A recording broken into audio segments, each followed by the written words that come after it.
Aghori alias Alluri Srinivas మొత్తం high drama నెలకొంది. పోలీసులు అరెస్ట్ చేశారు, అనంతరం రిమాండ్ విధించారు. సంగారెడ్డి సబ్ జైలుకి పంపించిన అనంతరం అక్కడ కూడా హైడ్రామా చోటు చేసుకుంది. తన జెండర్ తెలియకుండా మేము జైల్లో ఉంచుకోమంటూ కూడా ఒకవైపు అధికారులు చెప్పడంతో మరోసారి వైద్య పరీక్ష నిర్వహిస్తున్నారు. దీనికి సంబంధించి ఇప్పటికే ఒక చీటింగ్ కేసు కింద కేసు నమోదైంది. దాని కింద ప్రస్తుతం పోలీసులు అరెస్ట్ చేశారు. అఘోరికి సంబంధించినటువంటి చాలామంది బాధితులు ఉన్నారు. ప్రస్తుతం ఒక్కరొక్కరుగా వెలుగులోకి వస్తున్నారు.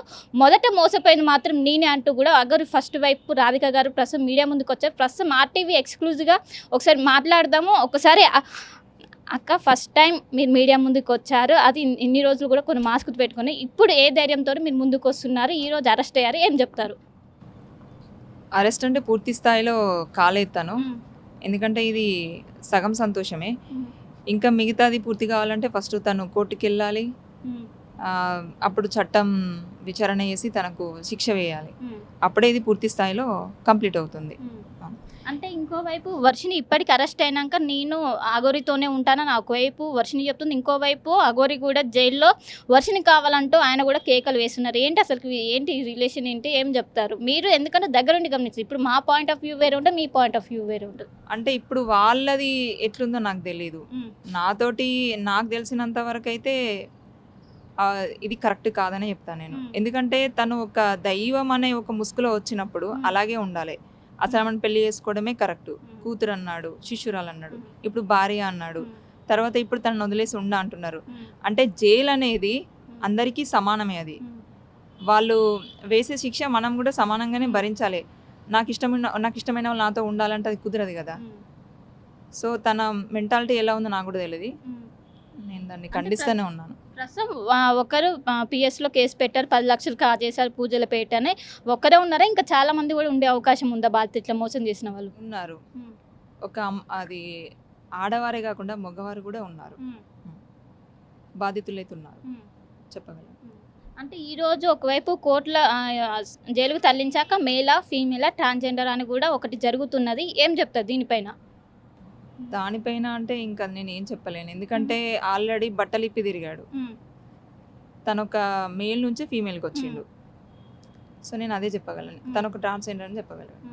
అంటే మీరు దగ్గరుండి చూసారు కదా, ఆయన ప్రవర్తన ఏ విధంగా ఉంటుంది ఏంటి?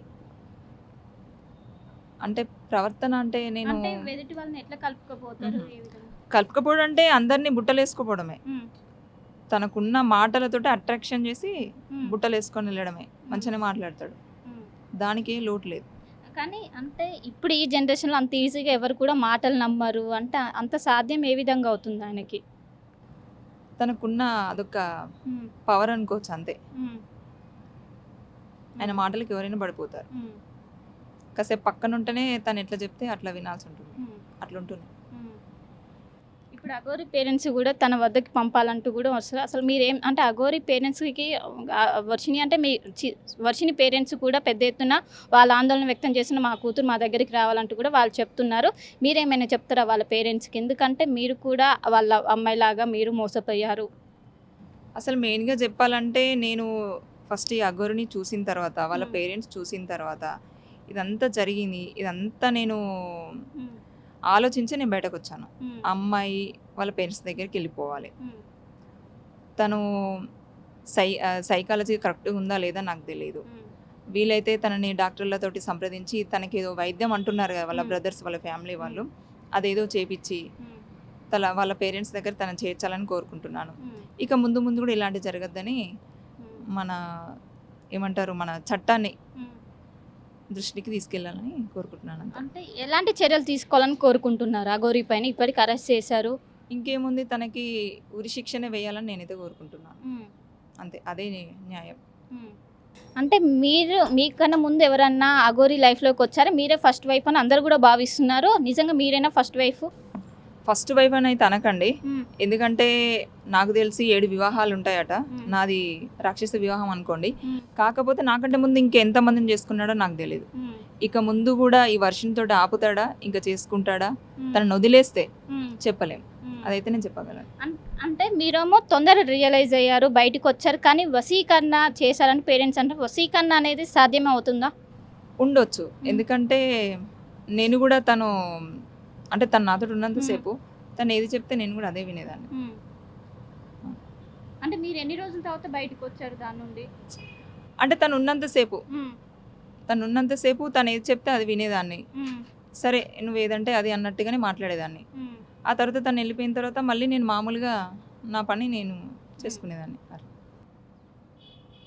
సో మొత్తం మీద అఘోరికి ఉరి శిక్ష వేయాలి. ఈరోజు అరెస్ట్ అయిన అఘోరి ప్రస్తుతం చంచలగూడ జైలుకి తరలించే అవకాశం ఉన్నట్లు కూడా ఒకవైపు వైద్యులు చెప్తున్నారు. ఎందుకంటే ఆడ ట్రాన్స్జెండర్గా పేర్కొనడంతో అక్కడ ప్రత్యేక బ్యారెక్ ఏర్పాటు చేశారు. సో అక్కడ తరలించే అవకాశం అయితే స్పష్టంగా కనిపిస్తుంది.